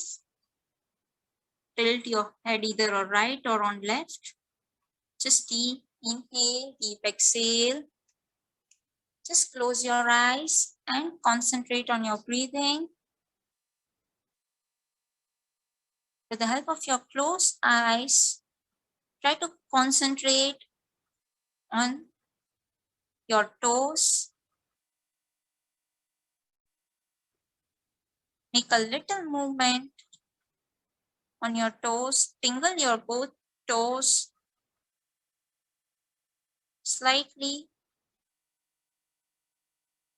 Relax your toes.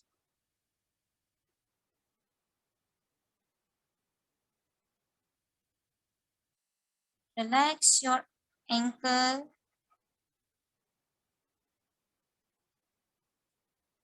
Relax your foot.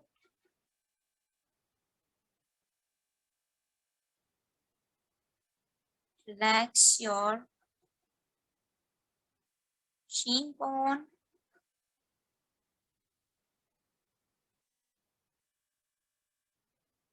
Relax your thighs. Relax your knees, your kneecap.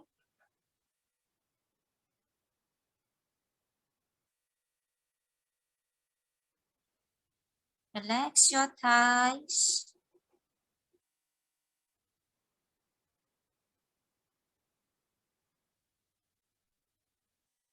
Relax your pelvic region.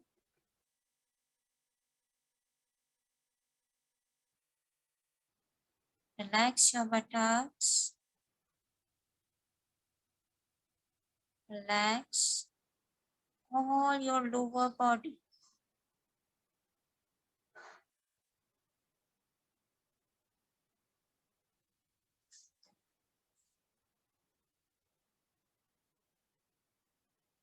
We'll perform Akar here. Take a deep inhale.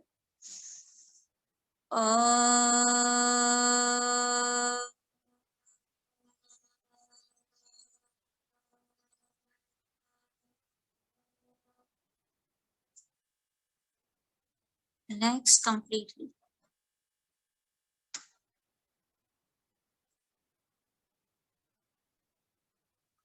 Now relax your palms. Relax your fingers. Relax your wrist. Relax your arms. Relax your forearms. Relax your elbows. Relax your shoulder.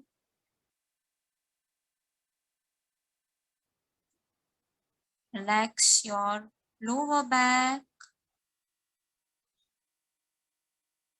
Relax your waist. Relax your abdominal region. Relax your chest. Relax your neck.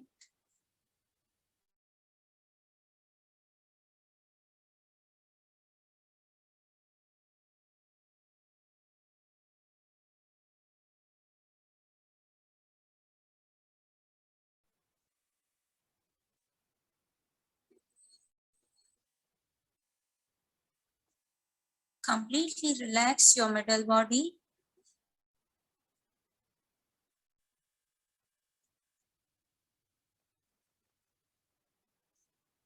Now, relax your chin. Relax your lower lip. Relax your lips. Relax your jaw. Relax your ears. Relax your cheeks. Relax your upper lip. Relax your nose. Relax your earlobe. Relax your eyes, your eyeballs. Relax your eyebrows. Relax your forehead. Relax your frontal part of your head. Relax your posterior part of your head. Body relax completely.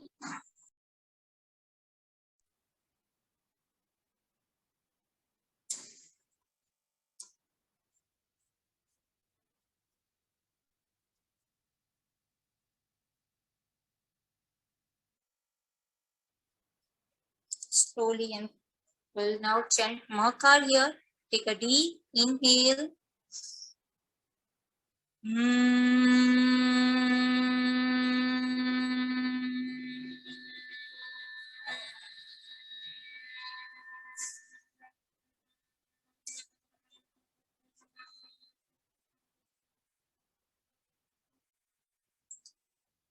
Relax completely. Now slowly and gradually tingle your fingers, your toes.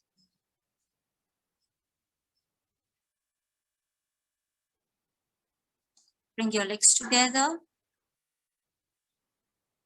Raise your left hand above your head. Turn your body towards left side. With the help of your both palm support, slowly and gradually come to sitting posture. Sit in any meditative posture. Sit in Padmasana, either or Ardha Padmasana, whichever is comfortable to you.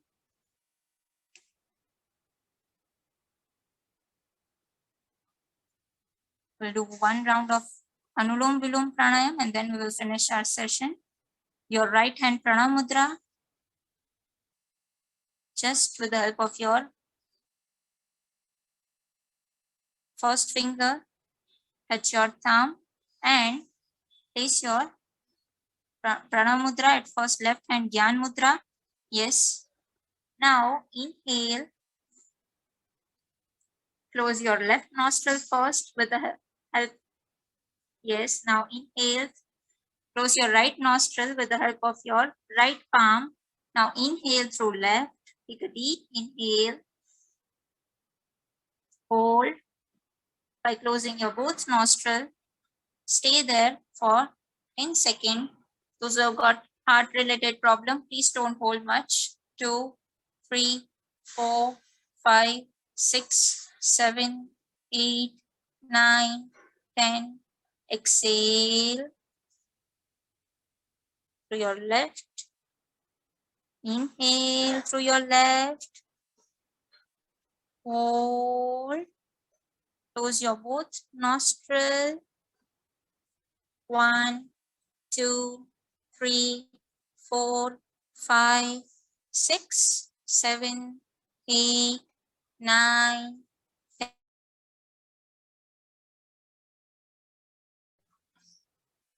Om.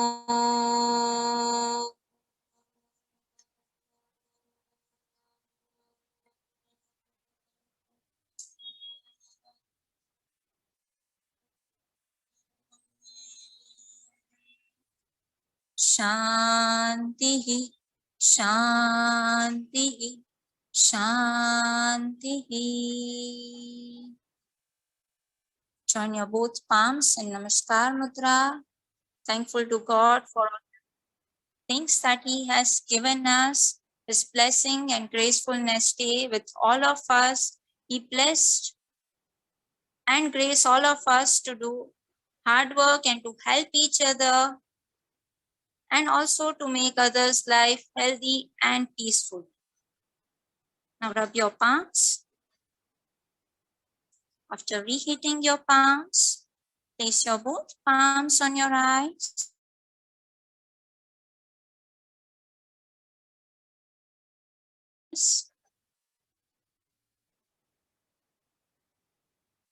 Karagre vaste Lakshmi, Karamulye Saraswati, Karamadhye tu Govinda, Prapate Karadarshanam. Place your both palms on your face, your head, neck, shoulder, all over your body. Relax completely. Thank you so much, Jayashree. Over to you, ma'am. Thank you.